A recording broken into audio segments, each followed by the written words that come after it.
વાલા વૈષ્ણવો, જય જય શ્રી ગોકુલેશ વૈષ્ણવો. ગઈકાલે આપણે સત્સંગમાં અઘાસુર મોક્ષની કથા શ્રવણ કરી. અઘાસુરનું મૃત્યુ થતાં જ એના શરીરમાંથી નીકળેલી આત્માની જ્યોતિ શ્રી કૃષ્ણના શ્રીઅંગમાં વિલીન થઈ ગઈ. તે બધી વાતો જે દેવોએ આ દૃશ્ય જોયું અને દેવોએ જે જે કાર કર્યો છે એનો ધ્વનિ બ્રહ્મલોકમાં બ્રહ્માજી પાસે પહોંચી ગયો. બ્રહ્માજીને આશ્ચર્ય થયું. બ્રહ્માજી જોવા માટે વંદરાવનમાં પધાર્યા છે. પણ વંદરાવનમાં પધાર્યા પછી બ્રહ્માજી શું જુએ છે એનું વર્ણન સુખદેવજી 13મા અધ્યાયમાં કરશે. પરંતુ બ્રહ્માજી બ્રહ્મલોકમાંથી વંદરાવનમાં આવ્યા એ ત્યાં સુધીમાં વૃંદાવનમાં શું બને છે એ વાતો આપણે એક વસંતનું કીર્તન સાંભળી અને પછી કરીશું. જસોદા નહીં બરજે અપનો બાલ, જશોદા નહીં બરજે અપનો બાલ, અપનો બાલ રસિયા ગોપાલ, અપનો બાલ રસિયા ગોપાલ. જસોદા નહીં બરજે અપનો બાલ, એ સ્નાન કરન ગઈ જમુના તીર, તટ કંકન આભરણ ધરે ચીર, મેરી જલ પ્રવાહ તન ગઈ પાછે તે કાન, મેરી મલત પીઠ જસોદા નહીં બરજે, જસોદા નહીં બરજે અપનો બાલ, અપનો બાલ રસિયા ગોપાલ.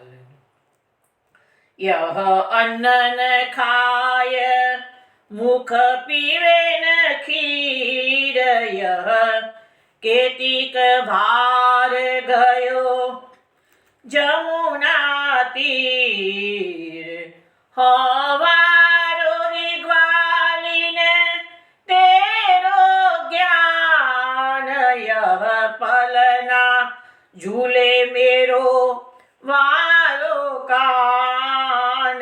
जसोदा नहीं बरजे, जसोदा नहीं बरजे अपनो बाल, अपनो बाल रसिया गोपाल. वृंदावन देखे में तरुण कान, घर आय के कैसे भये सयान, उठ चली रिग्वाली जिय उपजी लाज, सूरदास प्रभु के काज. जसोदा नहीं बरजे, जसोदा नहीं बरजे अपनो बाल, अपनो बाल रसिया गोपाल.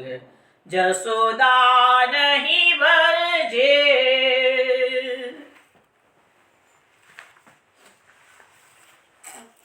વૈષ્ણવો, આ વસંત પલનાનું પદ આપે શ્રવણ કર્યું છે.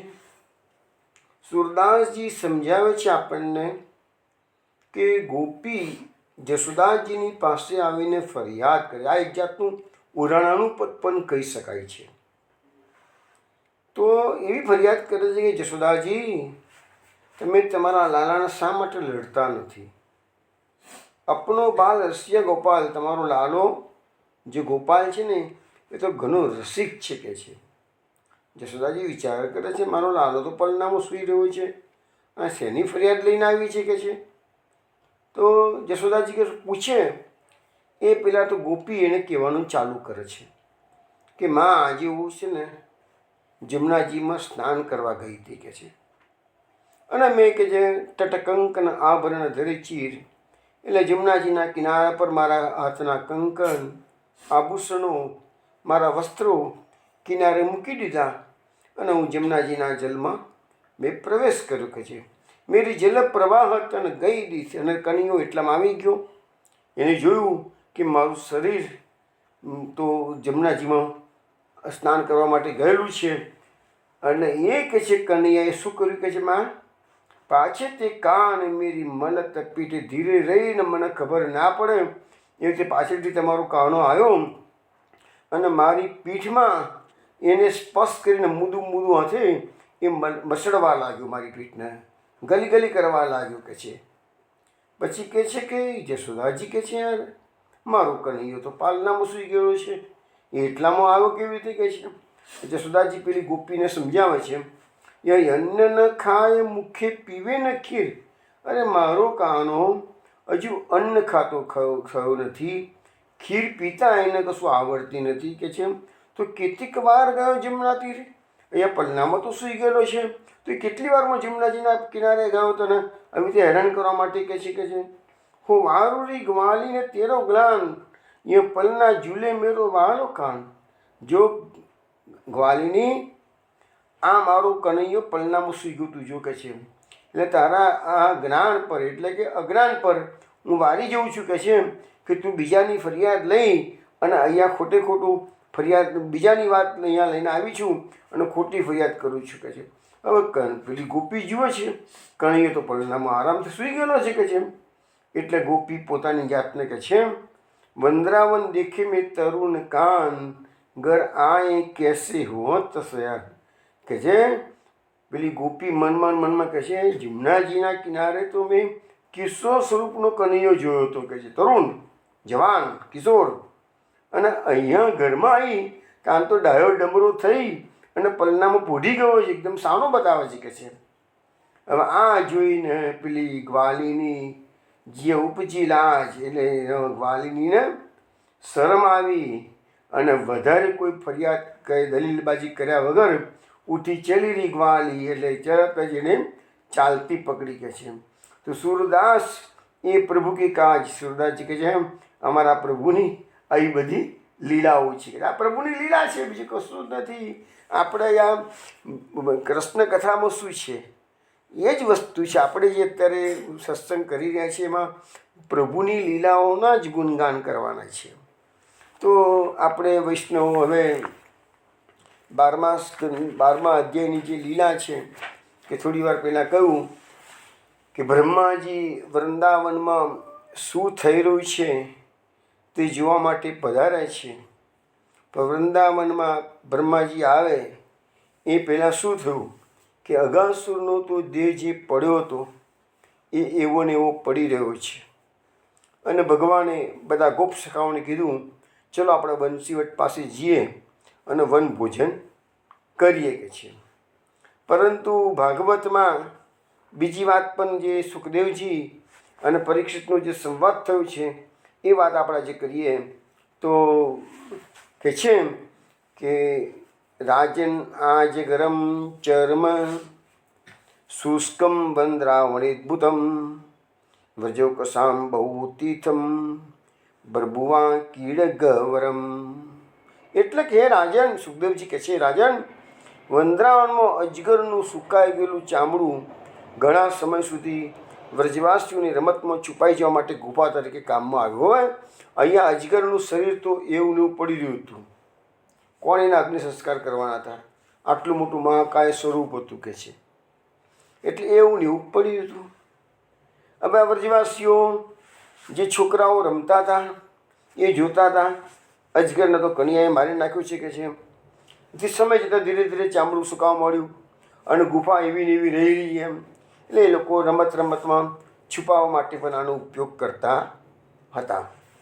મહાપ્રભુજી સુબોધિનીજીમાં કહે છે કે એ જે ચામડું હતું સમય જતાં સુકાઈ ગયેલું હતું એટલે ગંધ રહિત થઈ ગયું હતું. નહીં તો પાછું શું એમ કે ડેડ બોડી તો ગંધાતું હોય એટલે જલ્દી કોઈ નજીકમાં જાય પણ નહીં. પણ અહીંયા તો ચામડું ગંધ રહિત થઈ ગયેલું હતું અને આ બાળકોને રમવા માટે ગુફા તરીકે ઉપયોગમાં લેતા હતા. આગળ કહે છે સુખદેવજી, એતત કૌમારજમ કર્મ હરે આત્મા હિ મોક્ષણમ મૃત્યુ પૌગંડકે બાલાન દ્રષ્ટ વોચુર વિસ્મિતા વ્રજે.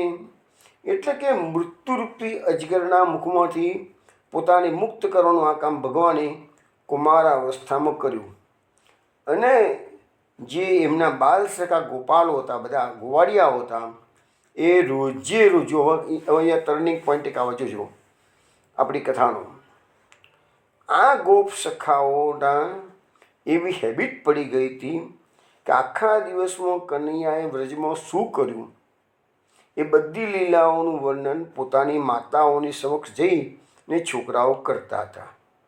પરંતુ આજે જે અઘાસુરવધની જે લીલા છે એનું વર્ણન આ ગોપ સખાઓએ એમના ઘરે જઈ અને 1 વર્ષ પછી કરી છે. વાત ત્યાં છે. હવે અહીંયા લખ્યું છે કે ભગવાને આ જે કાર્ય કર્યું અઘાસુરને મારવાનું એ કુમાર અવસ્થામાં કર્યું. અને જે બાળકોએ ઘેર જઈને પોતાની માતાઓને કહ્યું એ પૌગંડ અવસ્થા, પૌગંડ મેં તમને તે કહું હતું ને, પૌગંડ અવસ્થા 6 વર્ષ પછી શરૂ થાય અને 5 વર્ષ સુધીની કુમાર અવસ્થા કહેવાય. એટલે સવાલ આવ્યો કે કુમાર અવસ્થામાં થયેલું કૃત્ય કે લીલા શા માટે 1 વર્ષ પછી એટલે કે પૌગંડ અવસ્થામાં કહેવામાં આવી? આ ક્વેશ્ચન આવ્યો. સુબોધિનીજીમાં મહાપ્રભુજી કહે છે કે મૃત્યુરૂપી અજગરના મુખમાંથી મુક્ત કરવાની લીલા બાળકોએ જોઈ, તેને પૌગંડ અવસ્થા હતી. અને પછી બાળકોએ અજગરનું સુકાયેલું ચામડું પણ જોયું અને વ્રજમાં આવી એટલે કે પોતાના ઘરમાં આવીને શ્રીકૃષ્ણે મૈયા મૈયા આજે તો શ્રીકૃષ્ણે મોટા અસુરને મારી નાખ્યું, અજગરને મારી નાખ્યું એમ કહેવા લાગ્યા. હવે એ બધાને ખબર નથી કે અજગરને તો મારે 1 વર્ષ થઈ ગયું છે. એટલે હવે સવાલ આવ્યો કે આવું કેમ? તો પછી કહે છે કે અઘાસુર તો ભગવાનનો વધ કરાયો હતો, તો ભગવાને એની મુક્તિ કેમ આપી? હવે એ ક્વેશ્ચન પણ અહીંયા આવીને અત્યારે આપણી પાસે કથામાં 2 ક્વેશ્ચન આવ્યા કે 5મા વર્ષથી લીધા 6થા વર્ષમાં છોકરાઓએ કેમ કીધી, એક વાત છે. અને જે અઘાસુર ભગવાનનો વધ કરાયો હતો તો ભગવાને એને મુક્તિ કેમ આપી? આ 2 ક્વેશ્ચન અત્યારે સુબોધિનીજીમાં મહાપ્રભુજીએ પૂછ્યા છે. જોઈએ છીએ એના જવાબો શું આપે છે કે નહીં તદ વિચિત્ર મનુજાર્ભ માઈન પરાવરાણામ પરમસ્ય વેદસ અદ્યોપી અસ્પર્શન ધૂતપાતકમ પ્રાપાત્મ સામ્યમ ત્વસતામ સુદુર્લભમ. એટલે એવું કહેવાય છે કે આ મનુષ્યના બાળકનું રૂપ ધારણ કરનાર ભગવાન જે છે એ ભગવાન માટે અહીંયા 3 વિશેષણ વાપરાય છે. મનુષ્યના બાળક જેવું રૂપ ભગવાને અત્યારે ધારણ કરેલું છે. એ ભગવાન કેવા બતાવ્યા છે? સુખદેવજી કહે છે કે નાના મોટા સર્વના નિયામક છે, બધાનો કંટ્રોલિંગ ઓથોરિટી છે કે છે. પછી કરતા છે, તો આપણે જે કંઈ કરીએ છીએ બધું ભગવાન જ કરે છે. અને બીજો શબ્દ વાપર્યો છે માયાવી.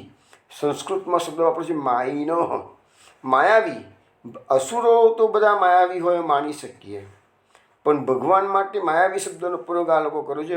હકીકતમાં ભગવાન માયાપતિ છે અને માયા ભગવાનના અધીન છે. આપણે બધા માયાધીન છીએ અને ભગવાન માયાધીશ છે. તો આપણે માયાના રમકડા બની ગયા છે. ભગવાનને તો માયા ભગવાન માયાને નચવે છે, છતાં આ લોકો શબ્દ વાપર્યો છે માયાવી. અસુરો માયાવી હોય કારણ કે એ માયાનો પ્રયોગ કરે છે. ભગવાનને માયા કરવાની જરૂર નથી પડતી, ભગવાનને તો લીલા કરવાની છે. હવે એ ભગવાનનું જે આ કર્મ છે અજગરને મારવાનું, અઘાસુરને મારવાનું, એ લખે છે કે કંઈ આશ્ચર્ય પામવા જેવું કંઈ આમાં છે નહીં. કેમ? જેમના સ્પર્શ માત્રથી અઘાસુરના પાપ ધોવાઈ ગયા અને દુષ્ટોને પણ દુર્લભ એવી સાયુજ્ય મુક્તિ પ્રાપ્ત કરી. મેં તમને અનેક વાર કહી ચૂક્યો છું કે ભગવાનના મારમાં પણ પ્યાર છે. ભગવાન મારે તેને તારે પણ છે. એટલે તો કહીએ છીએ ને કે ભગવાનનું તો વેર, આપણા વેદ સ્તુતિમાં એક શ્લોક આવે છે, તો ભગવાનનું વેર કરનારા જે વેરીઓ છે ને એ પણ ભગવાન એને પોતાના ભક્તો માને છે. કેમ કે વેર ભાવથી એ સતત શ્રી કૃષ્ણનું સ્મરણ કરે છે. એટલે તો ઘણી વખત આપણે કહીએ છીએ કે ભગવાનની સાથે કોઈ પણ એક પ્રકારનો સંબંધ જોડી દેવાનો, પછી ભગવાનની જવાબદારી થઈ ગઈ. અને હું તો એ વસ્તુ પણ ઘણીવાર કહી ચૂક્યો છું કે ભગવાનની જોડે વન સાઇડેડ તો વન સાઇડેડ સંબંધ રાખો. કોઈક દાડો ટુ સાઇડેડ સંબંધ થઈ જશે. તમે કાયમ માટે ભગવાનને આપણો ભગવાન આપણું સાંભળે કે ના સાંભળે, આપણે તેમ માનવાનું કે ભગવાન મારું સાંભળે છે અને ભગવાનની જોડે વાતો કર્યા જ કરવાની. કોક દાડો તો અબોલા તૂટશે કે નહીં તૂટે? કોક દાડો તેને દયા આવશે ને, સારો 50 વર્ષથી કે મને બોલાવવાનો પ્રયત્ન કરે છે અને હું બોલતો નથી, કહે લાવ તને આજે એના પર કૃપા કરું, તો ક્યાંક આપણું નસીબનું પાંદડું હટી જાય વચ્ચેથી અને નસીબ ખુલી જાય, ભાગ્ય ખુલી જાય આપણું અને ભગવાન બોલતા થઈ પણ જાય. એ આશા રાખવાની. આશા રાખશો તો અહીંયા લખ્યું છે કે સ્પર્શ માત્રથી અઘાસુરના પાપ ધોવાઈ ગયા. જો હવે અહીંયા સ્પર્શનો શબ્દ આવ્યો, અહીંયા શબ્દ આવ્યો છે યત સ્પર્શન ધૂત પાતક. પાતક એટલે પાપો અને સ્પર્શ માત્રથી ધૂત એટલે દૂર થયા. વૈષ્ણવો અહીંયા તો અજગરના પાપો દૂર કરવા માટે ભગવાન એના મુખમાં પ્રવેશ કરે છે. પરંતુ આપણે તો કળિયુગના જીવો છીએ. આપણું તો એટલું મોટું ભાગ્ય છે કે ખાલી નામ સ્મરણથી પાપો ધોવાય છે. સ્પર્શની વાત તો દૂર રહી. એવા ભાગ્ય તો બહુ ઓછા ભગવદીઓનો હોય કે ભગવાનનો સ્પર્શ શું દર્શન પણ પ્રાપ્ત થતા નથી. સ્પર્શ કરતાં દર્શન દુર્લભ છે. તો પછી દર્શન દુર્લભ હોય તો સ્પર્શ કઈ જવાનો હતો તમને? તો ભાઈ આપણા માટે તો કીધેલું છે કે હરે કલૌ કેશવ કીર્તનાથ. આ કળિયુગમાં કેવલ નામ સ્મરણ, અને નામ સ્મરણથી બધા પાપો, અહીંયા કીધું કે સ્પર્શથી પાપો ધોવાઈ જાય છે અને એટલે એને સાયુજ્ય મુક્તિ પ્રદાન કરી છે ભગવાને. પરંતુ આપણા કળિયુગમાં તો અહીંયા જીવોને માત્ર નામ સ્મરણથી જ પણ પાપો ધોવાઈ જાય છે. એ વસ્તુઓ આપણે અનેક વાર જોઈ ચૂક્યા છીએ. તો હવે આગળના બીજા શ્લોકમાં શું કહે છે કે જેની માત્ર મનોમયી મૂર્તિ એકવાર હૃદયમાં ધારણ કરવાથી મુક્તિ મળે છે, તો પછી તે સચ્ચિદાનંદરૂપ આત્મા જે માયાથી પર છે અને જે સર્વથી શ્રેષ્ઠ છે, તે જેના હૃદયમાં પધારે એની મુક્તિ થાય એમાં શું આશ્ચર્ય. જો એ એક દલીલ આવી કે અઘાસુરનો સ્પર્શ ભગવાને કર્યો એટલે એને દુષ્ટોને પણ દુર્લભ એવી સાયુજ્ય મુક્તિ ભગવાને પ્રદાન કરી. હવે બીજી દલીલ આવી છે કે જો કોઈ ભક્ત ભગવાનની મનોમયી મૂર્તિ હૃદયમાં ધારણ કરે છે, આપણે એક્ઝામ્પલ આપીએ તો કોણ? ધ્રુવજી. બીજું એક્ઝામ્પલ કોણ? દાસીપુત્ર નારદજી.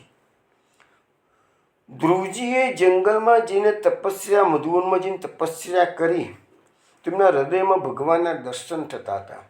તો ભગવાનને હૃદયમાં ધારણ કર્યા અને પછી ભગવાન પ્રત્યક્ષ ધ્રુવજીના દર્શન કરવા માટે આવ્યા. કારણ ધ્રુવજી આંખો ખોલતા નથી, કારણ કે હૃદયમાં જે બિરાજતા હતા પ્રભુ, એના સતત દર્શન કરતા હતા. એટલે ભગવાને એ અંદરનું સ્વરૂપને છુપાવી દીધું, અંતર્ધાન કર્યું. ત્યાં ધ્રુવજી બેબાકડા થઈ ગયા અને આંખો ખોલી છે અને સામે જુઓ છે, ઓહો મારા ઈષ્ટદેવ સામે પધારેલા છે. એવું દાસીપુત્ર નારદજી. દાસીપુત્ર નારદજીનું પણ આ જ વસ્તુ છે કે જ્યારે એના માતા સ્પર્શદર્શથી મૃત્યુ પામે છે, પોતે બધું છોડીને જંગલમાં જઈ રહ્યા છે, હરિનું ધ્યાન કરતાં કરતાં જાય છે અને ભગવાન એમના હૃદયમાં પધારે છે અને એકદમ આનંદ થઈ ગયો છે દાસીપુત્ર નારદજીને.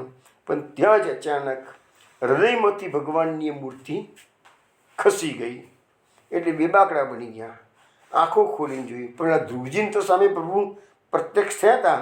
દાસીપુત્ર નારદજીને પ્રભુ સામે પ્રત્યક્ષ થયા પણ નહીં. ફરીથી આંખો બંધ કરે છે, ફરીથી હૃદયમાં દર્શન કરવા પ્રયત્ન કરે છે, પરંતુ પ્રભુના દર્શન ફરીથી એમના હૃદયમાં થતા નથી. તે વખત આકાશવાણી થાય છે, અને આકાશવાણી કીધું, હે નારદ, આ જન્મમાં તને મારા દર્શન નહીં થાય છે, પરંતુ આવતા જન્મની અંદર તારી મનોરથ પૂર્ણ થશે કે છે. એટલે નારદજીને ખબર પડી ગયેલી કે હવે મારા જે કર્મો ભોગવવાના બાકી રહી ગયા છે એ કર્મો બધા આ જન્મમાં ભોગી લઉં, અને પછી બીજા જન્મ એમનું જે થયું એ આપણે જાણીએ છીએ કે બ્રહ્માજીના પુત્ર તરીકે અવતાર થયા. અને એ જ આપણા કળિયુગના ભક્તોમાં જે સર્વશ્રેષ્ઠ જે આપણે કહીએ છીએ ભારત વર્ષના મુખ્ય ભક્ત કોણ? તો નારદજી. તો એ નારદજીની વાત આપણે આજે કરી, બરાબર છે. તો અહીંયા શું આવ્યું કે મનોમય મૂર્તિ હૃદયમાં ધારણ કરવાથી મુક્તિ મળે છે. તો પછી જે સચ્ચિદાનંદ સ્વરૂપ પરમાત્મા છે એ અઘાસુરના ઉદરમાં પ્રવેશ કરે તો એ અઘાસુરને મોક્ષ મળે, એમાં કોઈ નવાઈ થોડી કે. અને ભગવાન કયા ભગવાન દાખલ થયા છે? સચ્ચિદાનંદ રૂપ છે.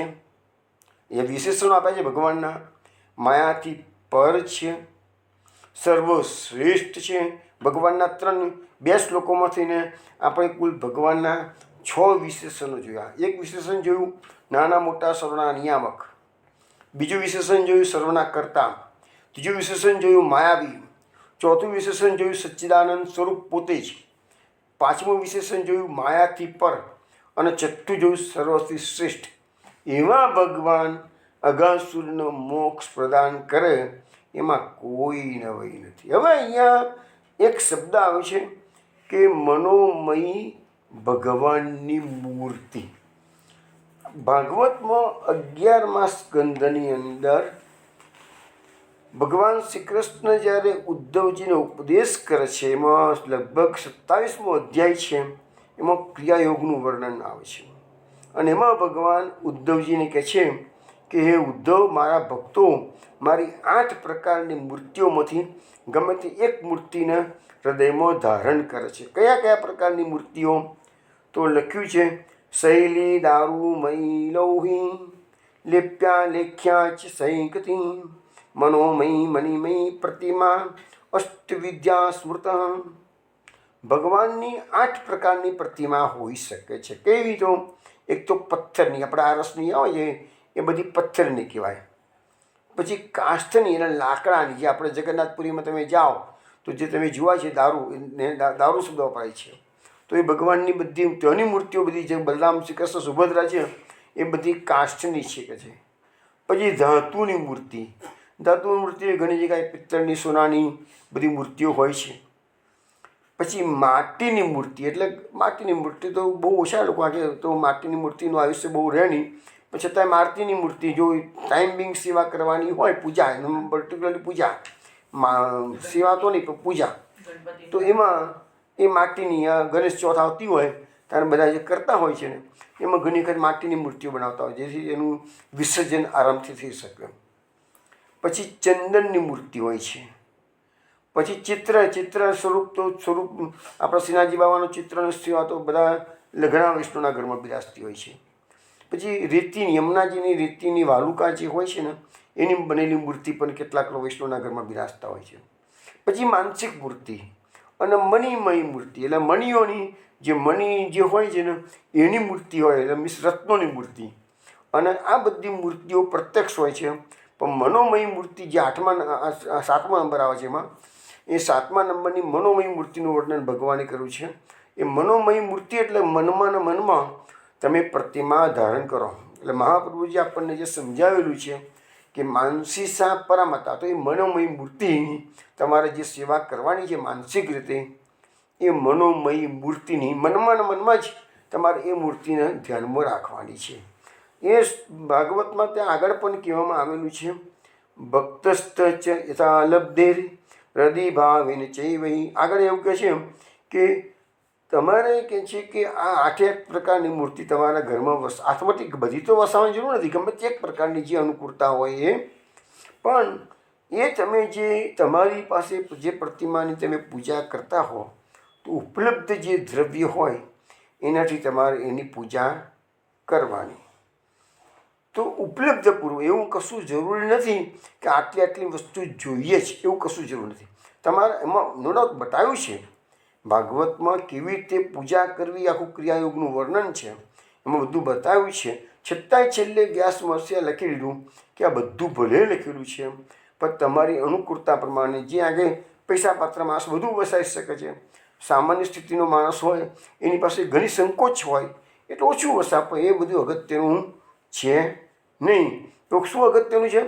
હૃદયમાં મારું ધ્યાન કરી માનસિક પૂજા કરવી. ભગવાન ઉદ્ધવજીને સમજાવે છે અગત્યની વસ્તુ એ છે કે તમે હૃદયમાં મને પધરાવો. ભગવાન મનુષ્યને એમ કહે છે, પોતાના ભક્તોને, કે તમે તમારા હૃદયમાં મને પધરાવો, તમારા ઘરના સેવાના રૂમમાં પૂજાના ઓરડામાં મને પધરાવો. સારી વસ્તુ છે, એનાથી ઉત્તમ એ છે કે હૃદયમાં ભગવાનને પધરાવો.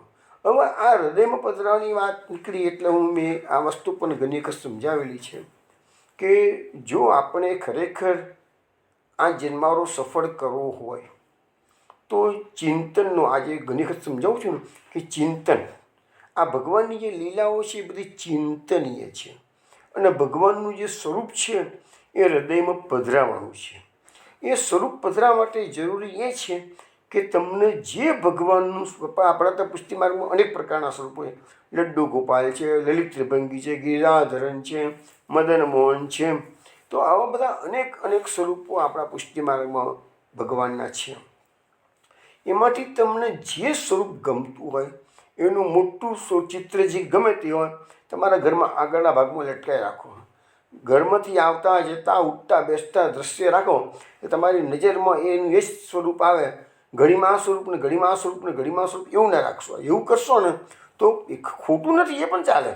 એના કરતાં એક જ સ્વરૂપને હૃદયમાં ઉતાર કર્યું ને તમે, તો તમારો અંતિમ સમય જ્યારે આવે ત્યારે એ સ્વરૂપનું તમે ધ્યાન રાખો. એટલે હેબિટ પડી ગઈ હોય ને, તમને જે ટેવ પડી ગયેલી હોય કે ભાઈ આ સ્વરૂપ જ મારો ઉદ્ધાર કરશે, તો અંતિમ સમયે એ સ્વરૂપ જ તમારા નજર સમક્ષ તરવડશે.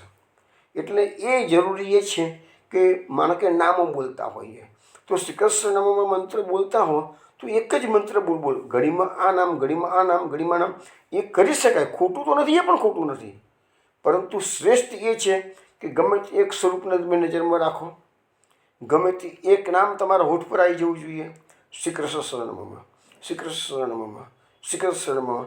શરૂઆતમાં થોડું અઘરું પડશે પણ સમય જતાં ધીરે ધીરે ધીરે ધીરે તમારા હોઠ, તમારું મન, તમારી વાણી બધું ટેવાઈ જશે. સ્વરૂપ એક, મંત્ર એક, એટલે મીન્સ નામ એક.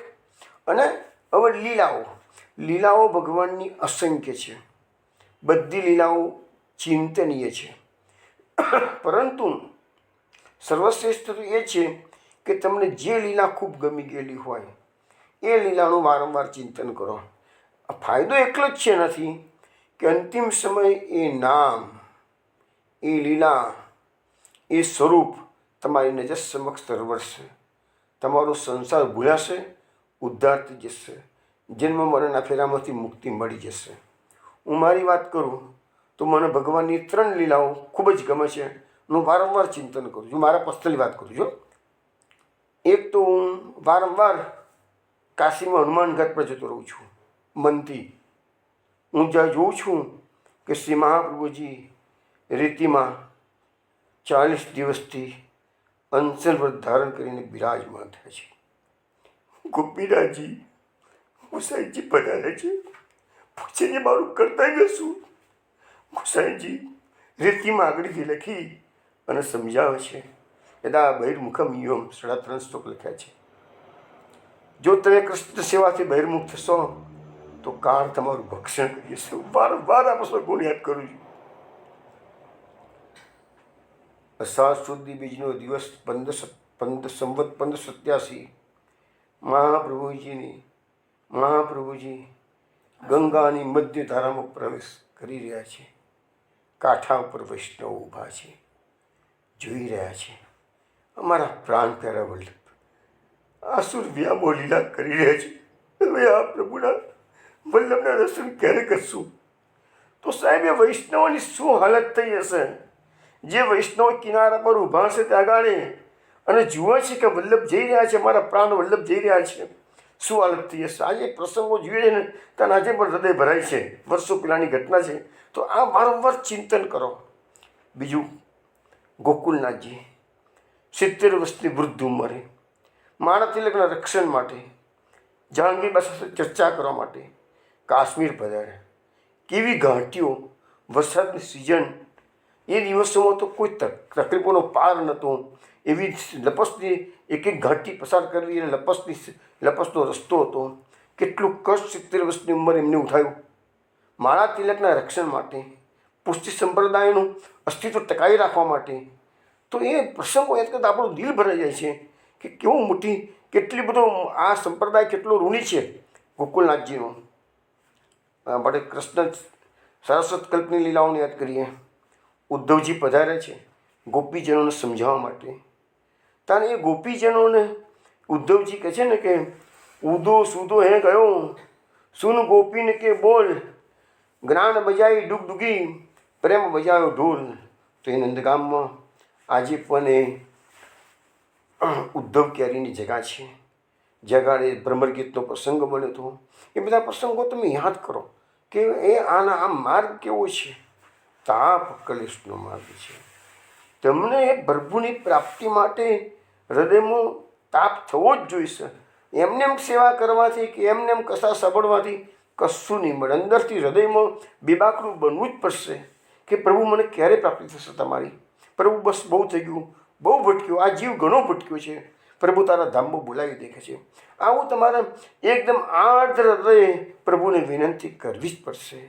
તો જ પ્રભુ પોકાર સુનશે. આ કે દીનતાનો માર્ગ છે.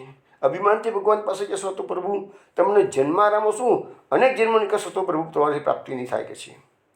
બીજો પ્રસંગ, અક્રૂરજી લેવા આવે છે બલરામ શ્રી કૃષ્ણને. અને જ્યારે પ્રભુને લઈને રથમાં બેસાડીને જઈ રહ્યા છે ત્યારે વિચાર કરો, કોઈ દિવસ જશોદાજીની શું હાલત થઈ હશે, ગોપીજીઓની શું હાલત થઈ હશે. ભલે પ્રભુ કીધા છે હું પાછો આવીશ, પણ બધાને ખબર છે કે આ કનૈયો પાછો નથી આવવાનો, આ ગયો કૃષ્ણ. તો એ વખતે રથમાં જ્યારે બેઠા છે ત્યાંનો ગોપીજનો જે પોકાર કરે છે કે છે એવમ બ્રુવાના વિહરાતુર ભૂષમ કૃષ્ણ વિષક્ત માનસા વ્રજસ્ત્રીય કૃષ્ણ વિષક્ત માનસા રુરુદુહુ સુસરમ રાજન ગોવિંદ દામોદર મહાદેવીથી. એ રથની ધૂળ દેખાતી હતી. રથ ઉડતો ઉડતો રથ સ્પીડમાં જતો રહ્યો. ગોપીજનોને આશા બંધાઈ છે હજુ રથ પાછો આવશે, હજુ રથ પાછો આવશે, કૃષ્ણ કદાચ પાછા આવશે. રથની ધૂળ ઉડતી હતી દેખાતી ત્યાં સુધી ગોપીજનોને આશા હતી. રથની ધજા દેખાતી હતી ત્યાં સુધી ગોપીજનોની આશા હતી. અને એ કૃષ્ણ જતા રહ્યા. સાહેબ ગોકુલની શું દશા થઈ હશે એ ગોપીજનોને કે જેનું એક ક્ષણ માટે પણ એ લોકો કૃષ્ણના દર્શન વગર રહી શકે. કહી લખ્યું છે કે ક્ષણમ યુગસ્તમ યુવમ. એ ક્ષણ જ્યારે ભગવાન ગૌચારણ માટે વનમાં પધારતા ત્યારે ગોપીજનોની એક એક ક્ષણ 100 યુગો જેવી જ હતી. એ ગોપીજનોનો હવે ખ્યાલ આવી ગયો કૃષ્ણ પાછા નહીં આવે. તો એ ગોપીજનોની, એ જશોદાજી આટલું લાલન પાલન 11 વર્ષ કર્યું છે, એ જશોદાજીની શું હાલત થઈ હશે? જરા એકલા બેઠાનો कुछ વિચારો તો કરો. તમને ખ્યાલ આવે કે આ લીલા ચિંતન બહુ જરૂરી છે. તો તમારું હૃદય શુદ્ધ થશે. આંખમાંથી આંસુ નીકળશે ને એટલે પાપ છે ને એ બધું ધોવાશે. જ્યાં સુધી પાપ નહીં ધોવાય ને ત્યાં સુધી એનો જે આનંદ, તાપ ક્લેશનો આનંદ, શબ્દ શું છે? તાપ ક્લેશ આનંદ. એ તાપ ક્લેશનો આનંદ જો તમારા અનુભવ હશે તો હૃદય શુદ્ધ કરવું જ પડશે. હૃદય શુદ્ધ ક્યારે થશે? કે સંસારના વિચારો કરવાનું બંધ કરશો અને આ બધી લીલાત્મક ચિંતનો, સતત લીલાત્મક ચિંતનો, સંસારના જે કામ કરવાના છે એ બધા મિકેનિકલી કરવાના બધા કરવાના છે, પણ મિકેનિકલી ફક્ત શરીરથી કરવાના છે, મનથી બિલકુલ નહીં. અહીંયા શબ્દ આવ્યો છે મનોમયી મૂર્તિ. એ માનસી મૂર્તિ એટલે 3 વસ્તુ કીધી છે. નામને હૃદયમાં ધારણ કરો, રૂપને હૃદયમાં ધારણ કરો અને લીલાનું ચિંતન કરો. આ 3 વસ્તુ હશે તો આ જન્મ તમારો છેલ્લો જન્મ છે એવું તમે ચોક્કસ માની લેજો. બીજી વસ્તુ સમજવાની જરૂર છે કે અજગરનો મોક્ષ થઈ ગયો. જે પ્રભુની ચરણમાંથી નીકળેલી ગંગા 9મા સ્કંદની અંદર જે સાગરના પુત્રોની વાત આવે, 60,000 પુત્રો બળીને ભસ્મ થઈ ગયા હતા. તો એની જે ભસ્મથી રાખ હતી, એ રાખનો એ 60,000 પુત્રોનો ઉદ્ધાર કરવા માટે એમના વંશજ ભગીરથ એને તપસ્યા કરીને ગંગાને પૃથ્વી પર લાવ્યા છે. અને એ ગંગાનું જળનો જેવો પેલી રખ્યા અને રાખ સાથે સ્પર્શ થયો અને ત્યાં તો એનો ઉદ્ધાર થઈ ગયો, સદગતિ થઈ ગઈ. તો વૈષ્ણવ વિચાર કરો, જે ભગવાનના ચરણ કમળમાંથી નીકળેલી ગંગા મનુષ્યના પાપો ધોવે છે, આટલો બધો મોટો એનો પ્રતાપ છે. આજે પણ હમણાં અત્યારે તમે જો કુંભ મેળો ચાલે છે, આ કુંભ મેળાની અંદર લોકો ગંગા યમુના સરસ્વતીમાં સ્નાન કરવા માટે કરોડોની સંખ્યામાં ગયા છે. બધા એમ કહે છે કે અમૃત સ્નાન, અમૃત સ્નાન એવા શબ્દોનો પ્રયોગ કરી લેવામાં આવે છે. વિદેશમાંથી એટલા બધા લોકો છે. એ મહિમા તો તમે જુઓ. તો જે ગંગાના ભગવાનના ચરણ કમળથી નીકળેલી ગંગા ને ભગવાનના ડાબા ખંડમાંથી નીકળેલી, ડાબા ખભામાંથી નીકળેલી જમનાજીનું તમને ખબર છે ને કે ગર્ગ સંહિતામાં શબ્દ વાપર્યો છે વામાંશ ભૂતા. વામાંશ ભૂતા એટલે વામ અંશ એટલે ડાબો ખભો. યમુનાજીનું પ્રાકટ્ય ભગવાનના શ્રીઅંગના ડાબા ખભામાંથી થયેલું છે. અને યમુનાષ્ટકમાં મહાપ્રભુજી કીધું સ્મરશ્રમ જલાનુભિ, સ્મરશ્રમ જલાનુભિ. ભગવાને મહારાસ કર્યો અને જે શ્રમ જે હતું એ જલના બિંદુ યમુનાજીમાં આવ્યા. એટલે યમુનાજીનું મહાત્મા વિશેષ એટલા માટે છે. તો ભગવાનનું જે સ્મરશ્રમ જલનું ભગવાનના ચરણ કમળનું જળનો આટલો બધો મહિમા છે. તો આખા ભગવાન પેલા અજગરના શરીરમાં દાખલ થાય પછી અજગરનો મોક્ષ ના થાય, એમાં કોઈ અજગરનો મોક્ષ થાય એમાં કોઈ નવાઈ ખરી કે? ચલો બીજું એક્ઝામ્પલ જોઈએ. રામચંદ્રજીના સમયમાં રામચંદ્રજી વિશ્વામિત્રની પાછળ જઈ રહ્યા છે અને પેલી અહલ્યા શિલા થઈને પડી છે.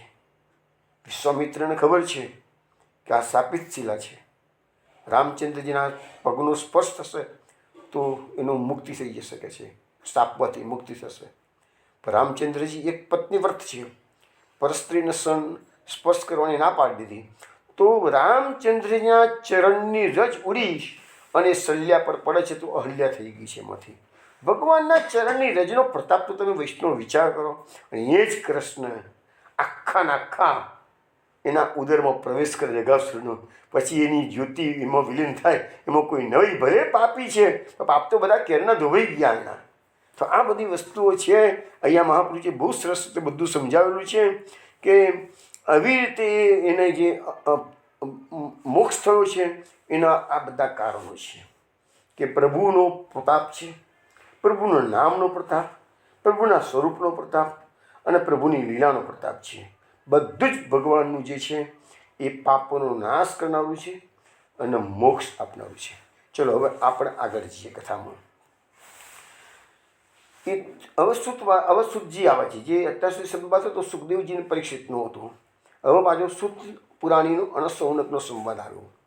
તો સુત કે છે ઇત્થમ દ્વિજા યાદવ દેવદત્ત સુત્વા સ્વરાતુશ્ચરિતમ વિચિત્રમ પ્રપચ્છ ભૂયોપી તદેવ પુણ્યમ વયા સખિમ્યન્નિગૃહિત ચેતા.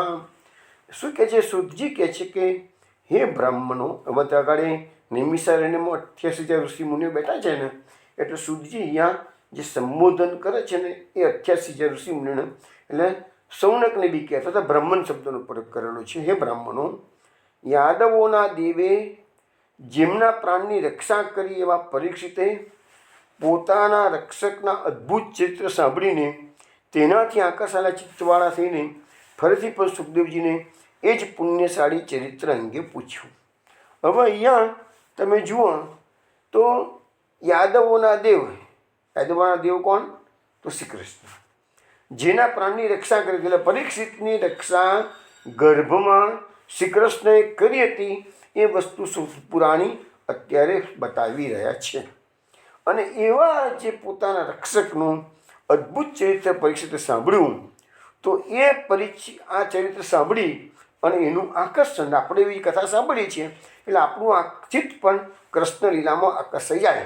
તો અહીંયા કીધું કે આકર્ષાયેલા ચિત્તવાળા થયા અને સુખદેવજીને પાછા એ પુણ્યશાળી ચરિત્ર અગર વિશેષમાં પૂછે છે. શું પૂછે છે જોઈએ તો કહે છે રાજા વાંચે. હવે પરીક્ષિત રાજા સુખદેવજીને પ્રશ્ન કરે છે. શું કહે છે? બ્રહ્મં કાલાંતરકૃતમ તત્કાલીનમ કથમ ભવેત યત કૌમારે હરિકૃતમ વિદુઃ પૌગંડકે અર્ભકાઃ તદ બ્રૂહિ મે મહાયોગિન પરમ કૌતૂહલમ ગુરુ નૂનમ એતદ હરેરેવ માયામ ભવતિ નાન્યથા વયમ ધન્યતમા લોકે ગુરોપી ક્ષત્રબંધવ યત પીવામ મુસ્તત્વ પુણ્યમ કૃષ્ણ કથામૃતમ. હવે અહીંયા એમ કે છે કે રાજાએ પરીક્ષિત રાજાએ પૂછ્યું કે હે બ્રહ્મણ,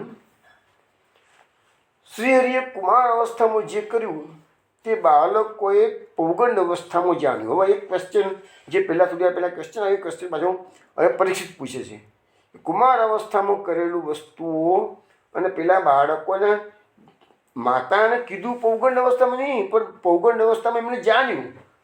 તો એક જ કાળમાં કરેલું કર્મ એ ગોપ સખાઓ બીજા કાળમાં જાણે છે એવું કેમ? એક પ્રશ્ન. હે ગુરુ, આ ખૂબ આશ્ચર્યજનક વાત છે. શું આ ખરેખર હરિની માયા છે? એ સિવાય તો આ શક્ય જ નથી કે છે. અમે તો ક્ષત્રબંધુ છીએ, અમે તો ક્ષત્રિય છીએ કે છે, છતાં અમે લોકોમાં સર્વથી ધન્ય છીએ.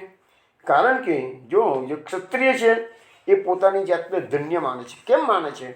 કારણ કે અમે તમારી પાસેથી વારંવાર પવિત્ર શ્રી કૃષ્ણની કથામૃત્યુ અમૃતનું પાન કરીએ છીએ. એટલે જો એટલે ક્ષત્રિય હોય કે વૈશ્ય હોય કે શુદ્ર હોય, ગમે તે હોય કે બ્રાહ્મણ હોય, અગત્યની વસ્તુ એ આવી કે શ્રી કૃષ્ણની કથામૃતનું પાન જેટલા લોકો કરે છે એ બધા ધન્ય કહેવાય. યા પરીક્ષિત રાજા કહે છે.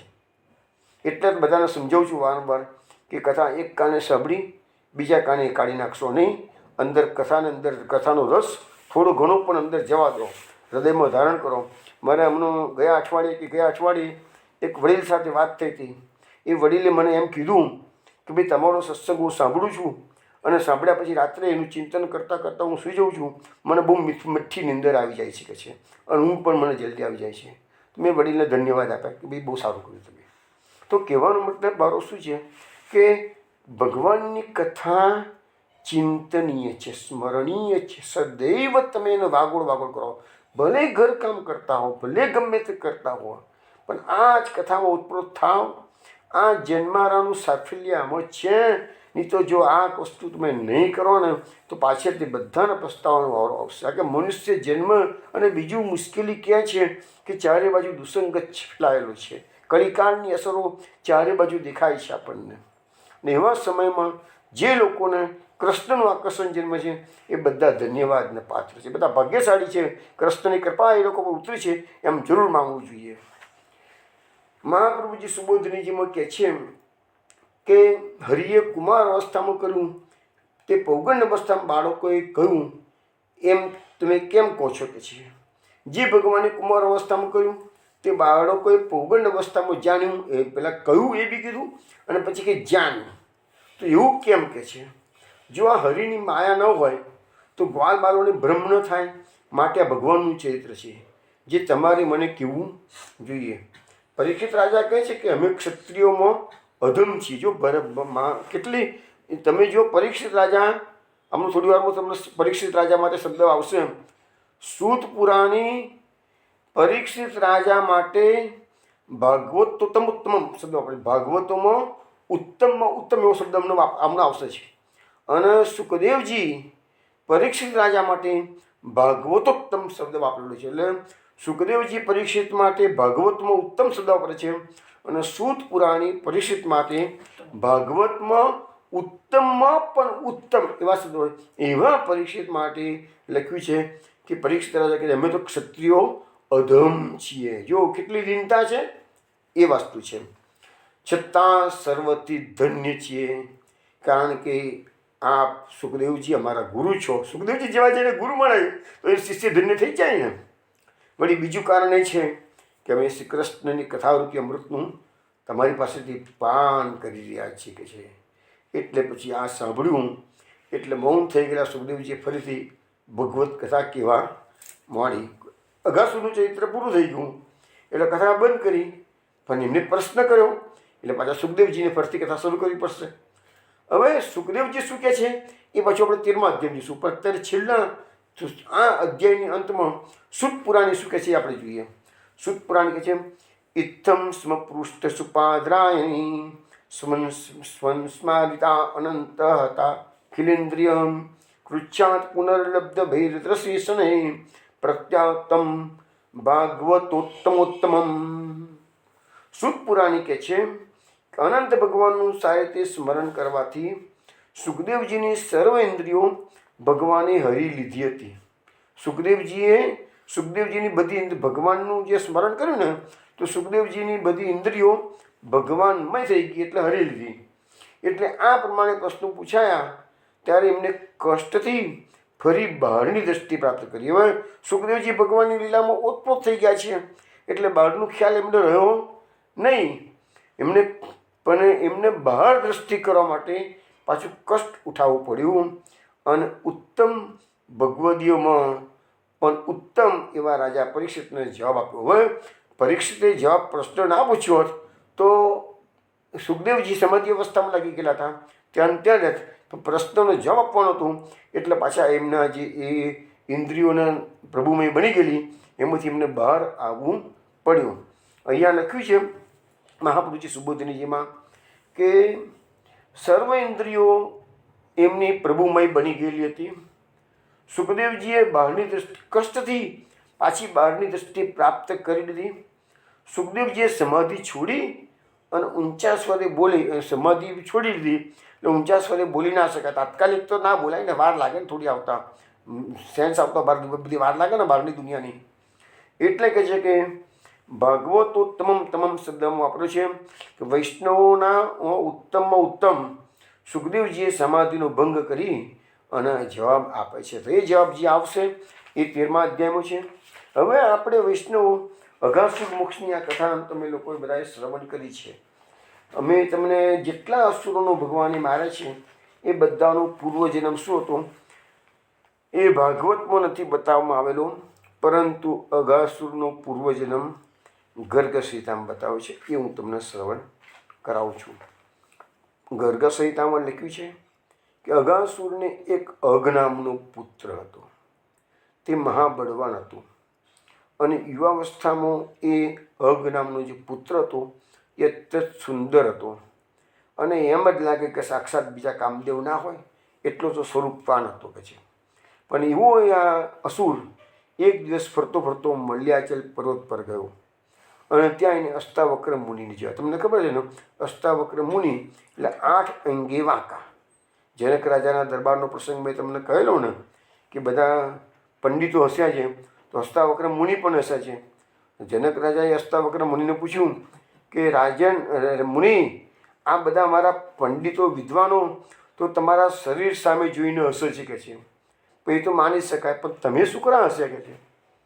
અને અષ્ટાવક્ર મુનિ જનક રાજાને જવાબ છે કે રાજન, મેં તો સાંભળ્યું હતું કે તારી રાજસભામાં તો મોટા મોટા વિદ્વાનો બેઠેલા હોય છે, એટલે હું તારી રાજસભામાં ચર્ચામાં ભાગ લેવા માટે આવી છું.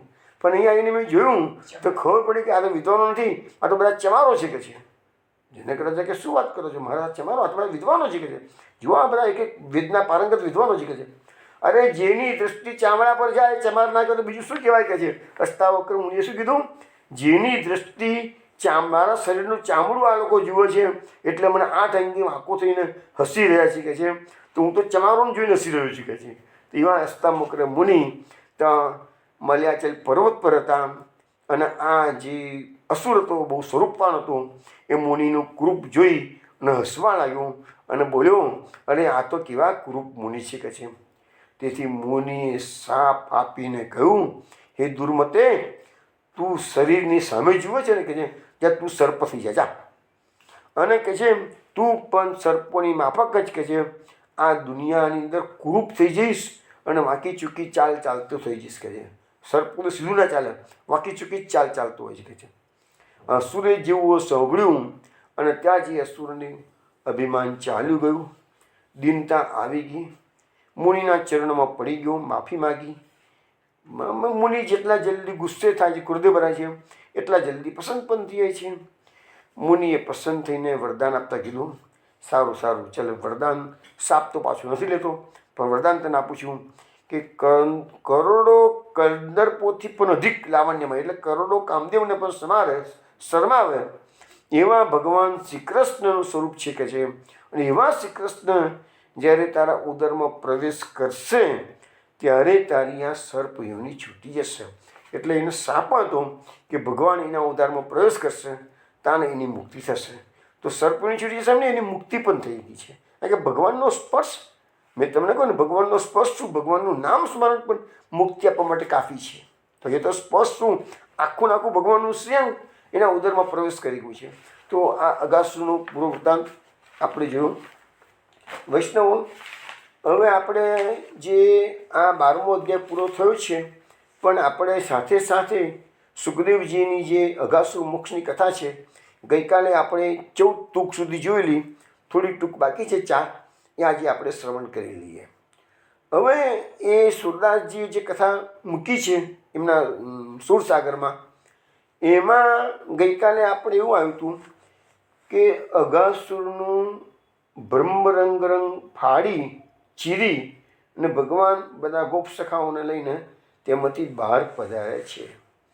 બધા બહાર પધાર્યા અને પછી કનૈયાઓ ગોપ સખાઓ અંદર ગભરાયેલા હતા, પણ બહાર આવ્યા એટલે શું બોલે છે કે કનૈયો અમારી પાસે હોય પછી અમારે ચિંતા શું કરવાની કે છે. આ ગોપ સખાઓ અંદર તો ગભરાઈ ગયેલા હતા અને ભગવાને એને ધીરજ આપી હતી, ધીરજ રાખો, તમારો પ્રોબ્લેમ હું સોલ્વ કરું છું કે છે. તો બહાર નીકળ્યા પછી કનૈયાનું શું કહે છે અમારી જોડે કનૈયો હતો, પછી અમે શું કરે ચિંતા કરીએ કે છે. હવે ફાંકો મહારાજ બોલાવો, સખાઓ બધા એવા છે કારણ કે બાળ લીલા છે ને. હવે એ કનૈયાના સખાઓ કનૈયાના વખાણ કરે, શું કહે છે, ધન્ય કાન ધન્ય નંદ ધન્ય જસુમતી મહેતારી, ધન્ય લિયો અવતાર કોકી ધની જહા દેતારી. હે કાન, એ કનૈયા તને ધન્ય છે, નંદરાયજીને ધન્ય છે, જસુમતી માતાને ધન્ય છે. અરે કનૈયા તારા અવતારને ધન્ય છે, અરે જશોદા માતાની કોખને ધન્ય છે. જ્યાં દૈતારી, જશોદા માતાની કોખમાં દૈતારી એટલે દૈત વત્તા અરી. દૈત એટલે દૈત્યો, અરી એટલે દુશ્મન. દૈત્યો દુશ્મન કોણ, તો શ્રી કૃષ્ણ. જશોદા માતાની કુખમાં કોણ પ્રગટ્યું છે, તો દૈતારી એટલે કે શ્રી કૃષ્ણ પ્રગટ્યા છે. ગિરી સમાન તન અગમ અતિ પન્નગ કી અનુહારી, હમ દેખત એક પલ એક મેં માર્યો ધનુજ પ્રચારી કે છે. હવે કહે છે કે આ અસુરે ગિરી સમાન એટલે પર્વતના સમાન એનું સ્વરૂપ મોટું ધારણ કરેલું કે છે. પન્નગી કી અનુહારી એટલે કે અજગરની આકૃતિ લઈને કે છે. હમ દેખત પલ એક મેં માર્યો ધનુજ પ્રચારી, અને એવો વિશાળ અસુર હતો, એને એક પલકની અંદર તો કૃષ્ણએ માર્યો કે છે. એમ કે છે હરી હસી બોલે બેન, સંગ જો તુમ નહીં હોતે, તુમ સબ કિયો સહાય, ભયો તબ કારજ મોતે. હા, ભગવાન જો કેટલી પોતાના ભક્તોને કેટલી ક્રેડિટ આપે છે. તો હરિ ભગવાન હસીને બોલે છે, સંગ જો તુમ નહીં હોતે, જો તમે મારી સંગમાં ના હોત, તુમ સબ કિયો સહાય, ભયો તબ કારજ મોતે, તમે બધા સંગમાં હતા અને તેમ બધાએ મને સહાય કરી એટલે જ હું અસુરને મારી શક્યો છું. ભગવાન ક્રેડિટ તો ગોપ સખાઓને આપે છે કે છે. અમ હું તુમ હું મિલી બેઠ બન, ભોજન કરે અગાઈ, બંસી બટ ભોજન બહુત, જસુમતી દિયો પઠાઈ. હવે ભગવાન ગોપ સખાઓ જે આઘાતમાંથી બહાર આવી ગયા હતા, એને ભગવાન અત્યારે નોર્મલ વાતાવરણ કરવા માટે, એ વસ્તુને જે બનાવ બની ગયો છે એને ભૂલી જવા માટે કહે છે કે કામ કરવાનું કે છે, જે થઈ ગયું કે છે. આપણે બધા બંસી પર જઈએ, બહુ ભૂખ લાગી છે, બપોરનો સમય છે, ત્યાં જઈને આપણે બેસીને ભોજન કરીએ. વાતને ભગવાને વાળી લીધી કે છે. હવે એ બંસીવટ પર જવાના છે બધા અત્યારે. એની પહેલાં બીજી વાત પણ લખે છે અહીંયા, શું કહે છે, ગ્વાલ પરમ સુખ પાઈ, કોટી મુખ કરત પ્રશંસા, કહા બહુત જો ભય સપૂતો જો એક બંસા. હવે ગોવાળિયાઓ પાછા કૃષ્ણના વખાણ તો કરવાનું ન, ધન્યવાદ આપવા આટલા મોટા સંકટમાંથી ઉગાડ્યા, ધન્યવાદ તો આપવા જોઈએ ને કે છે. એટલે કે છે બધા ગોવાળિયાએ પરમ સુખને પ્રાપ્ત કર્યું. એ ગોવાળિયાએ કરોડો કરોડો મુક્તિ એટલે કે કરોડો કરોડો ગણી પ્રશંસા કૃષ્ણની કરી. અને પછી વધારે પ્રશંસા કરતાં શું કે છે, કહા બહુત જો ભય સપૂતો એક બંસા. અરે કોઈની પાસે અનેક પુત્રો હોય તો શું કરવાનું કે છે, એક જ સપૂત કુળમાં પાકે તો આખા વંશનો ઉદ્ધાર કરી આપે છે. આપણે એક્ઝામ્પલ જોઈએ તો 100 કૌરવો 5 પાંડવો. 100 કૌરવો હતા તો પણ ધૃતરાષ્ટ્ર દુઃખી થઈ ગયો, અને 5 પાંડવો હતા તો એ તો લખ્યું છે એક સપૂત પાકે ને તો પણ કુલનો ઉદ્ધાર કરે. તો 5 પાંડવો હતા, 5 જણા હતા, તો પણ માતા કુંતીને કેટલો આનંદ થયો, બધા બચ્યા, પેલા બધાનો સુવર્ણ થઈ ગયો.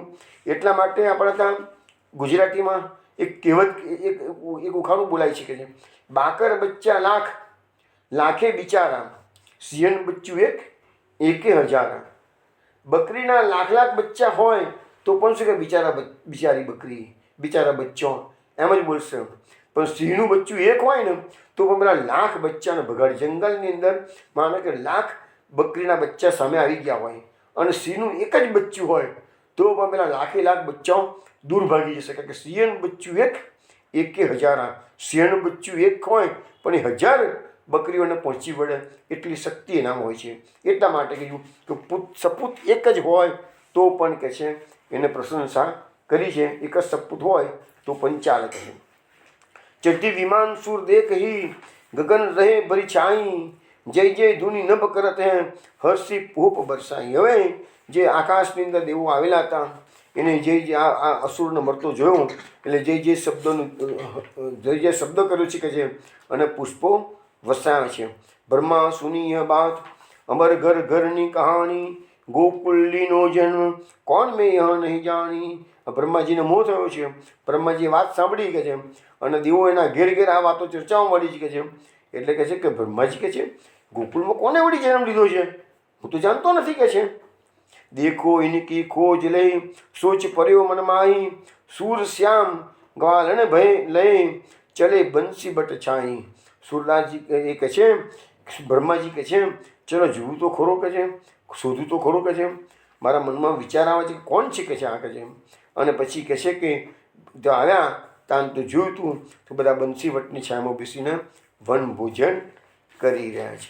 તો વૈષ્ણવ અગાસુ મોક્ષની કથા ભાગવત પ્રમાણે પણ આપણે સાંભળી, સુરદાસજીના પદ પ્રમાણ શોભી, અને આપણા ભગવતીમાં ગદાધર દાસ થઈ ગયા એમને પણ આ છેલ્લે એક સુંદર વિભાગમાં પદ તમને શ્રવણ કરાવે છે. વિનોદા અઘ સંહારિણી અધમ ઉદ્ધારિણી, કલિકાલ તારિણી, મધુમથન ગુણ ગાથા. મંગલ વધાયની પ્રેમ રસદાયની, ભક્તિ અનુપાયિની હોત જીય સર્વથા.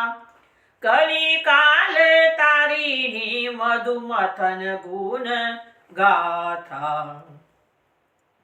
મથ વેદ કથ ગ્રંથ કહત વ્યાસાદી મુનિ, અજહુ આધુનિક જન કરત હું મતિય થા.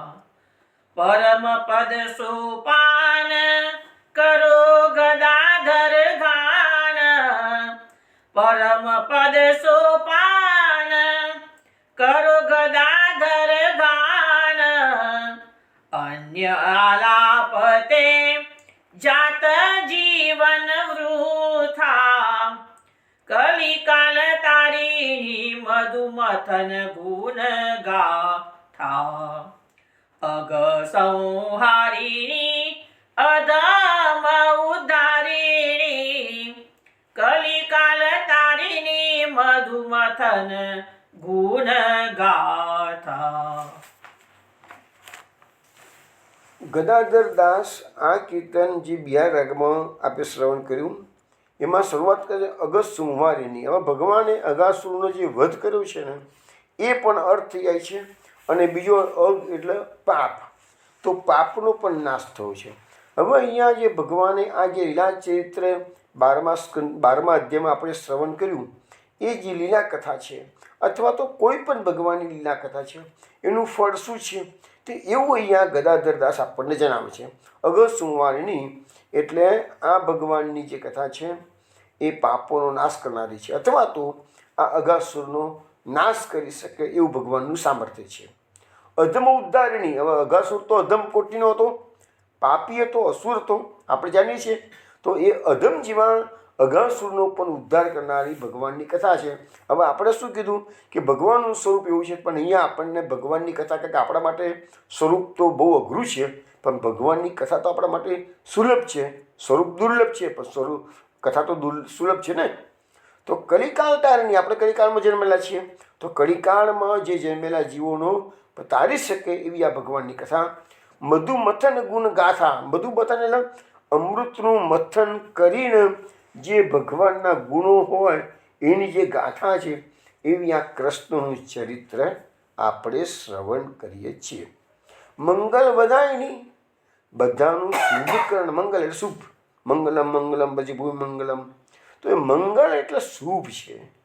તો આપણને શુભમાં વધારો કરે, કારણ કે આપણે જ્યારે ભગવાનની કથા સાંભળીએ છીએ એટલે આપણા પુણ્યનો ઉદય થયો હોય તો જ સાંભળી શકીએ, નહીં તો ભગવાનની કથા સાંભળવા ન મળે.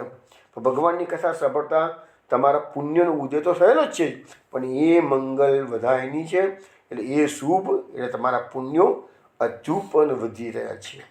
પ્રેમ રસદાયની, આ ભગવાનની કથા કેવી છે? પુણ્યનો ઉદય થયો, ભાગવતની કથા મળી એટલે તમારા હૃદયમાં પ્રેમના અંકુર ફૂટશે, પ્રેમ રસની પ્રાપ્તિ થશે. ભક્તિ અનુપાયની, અને પ્રેમ એ જ ભક્તિ છે. ભક્તિને પ્રેમમાં જુદું નથી, પ્રેમ હોય એ જ ભક્તિ કહેવાય. પ્રેમ વિનાની ભક્તિ ભક્તિ છે જ નહીં, એ ક્રિયા છે. અહીંયા ભક્તિની વાત છે, એટલે ભક્તિ પણ તમને પ્રાપ્ત થાય છે. હોત જીએ સર્વથા, આ કથા સાંભળવાથી તમારા જીવન હૃદયમાં ભક્તિનો ઉદય સર્વથા થશે જ. મઠ વેદ કઠ ગ્રંથ કહત વ્યાસાદિ મુનિ, હવે વ્યાસ વગેરે મુનિઓએ આ વેદનું મથન કર્યું અને ગ્રંથનું કથન કર્યું, અને પછી આપણને કહ્યું. વેદોનું મથન કરી, તમને ખબર હશે જ કે વેદોનું ભાષ્ય એટલે ગીતા, અને ગીતાનું ભાષ્ય એટલે શ્રીમદ ભાગવત. ને એ બધું વ્યાસજીએ ભાગવત પ્રકટ કેવી રીતે કર્યું? તો વેદોનું મથન કર્યું, વેદોનું મથન કરી અને ગ્રંથ કર્યો. કયો ગ્રંથ કર્યો? તો ગીતા ગ્રંથ કર્યો. અને ગીતા ગ્રંથ, ગીતાનો ગ્રંથ કહેવા માટે એમણે પાછું એનું ભાષ્ય કરીને ભાગવત કર્યું, તાણે એમના હૃદયને શાંતિ થઈ છે. તો કહે છે કે અજ હું આધુનિક જન કહત હું મત્ય થા, અને એ વ્યાસજીએ ભાગવતની રચના કર્યા પછી અત્યારે જે આધુનિક વિદ્વાનો કે કથાકારો છે એ એમની મધ્ય થા, એ એમની બુદ્ધિ અનુસાર તમને એ જ વસ્તુ તમને શ્રવણ કરાવી રહ્યા છે. એટલે દરેકે દરેક કથાકારોની અંદર જે કથામાં ભેદ આપણને જોવા મળે છે એનું મુખ્ય કારણ એ સમજાવવામાં આવ્યું છે. ગદાધરદાસ કહે છે મત્યથા, એ એમની બુદ્ધિ પ્રમાણે એ જ વાતો તમને પાસે કરે છે. પરમપદ સો પાન કરો ગદાધર ગાન, ગદાધરદાસ કે છે એ કૃષ્ણની ગુણ ગાથા ગાતા ગાતા પરમપદ તમે પ્રાપ્ત કરશો કે છે. અન્ય આલાપ તે જાત જીવન વૃથા, હવે એને છેલ્લે પાછી બધું સરસ સરસ સરસ કહી દીધું, પણ ગદાધર દાસે એક ચીમકી પણ આપી દીધી છે. તો વૈષ્ણવો, આ કૃષ્ણ કથા સિવાય અન્ય આલાપ, અન્ય વાતો, સંસારની, સમાજની, કુટુંબ કબીલાની, ધંધા રોજગારની અન્ય કોઈ પણ આલાપ વાતો તમારું જીવન વૃથા બગાડી દેશો, એ ચીમકી આપણને ગદાધરદાસ આપે છે. એટલે આપણે એની પહેલાંની જેટલી લીટીઓ વાંચી, સાંભળી, શ્રવણ કરી એ કૃષ્ણ કથાનું મહત્વ સમજાવ્યું, અને છેલ્લી એક નાનકડી લીટીમાં એને આપણને ચીમકી આપી છે, આપણા હૃદયમાં વાત ઉતારવાની છે. અને સાથે સાથે શ્રી વલ્લભાધીશને પણ આપણે યાદ કરવાના છીએ કે વૃથા આલાપ ક્રિયા ધ્યાનમ સર્વ થૈવ પરિત્યજેત. મહાપ્રભુજીની વાતને હૃદયમાં ઉતારો વૈષ્ણવો. વૃથા લાપ એટલે ખોટી ખોટી વાતો, વૃથા ક્રિયા એટલે ખોટી ખોટું કાર્ય, ખોટા કાર્યો, જે ભગવાન સંબંધી કાર્યો હોય એ જ સાચા, બાકી બધા ખોટા. પૂરતા ધ્યાન અને ભગવાનનું ચિંતન એ જ સાચું, એ સિવાય બધું ખોટું. તો સર્વથૈવ પરિત્યજેત, તેવા ખોટા ખોટા આલાપ, ક્રિયા અને વિચારો સર્વથા ત્યાગ કરો. શ્રી વલ્લભાધીશ કી જય. ચલો વૈષ્ણવ, અહીંયા આપણો 12મો અધ્યાય પૂરો થયો. હવે આપણે સોમવારે 13મા અધ્યાયમાં પ્રવેશ કરીશું. ગોકુલનાથ કી જય. જય જય શ્રી ગોકુલેશ.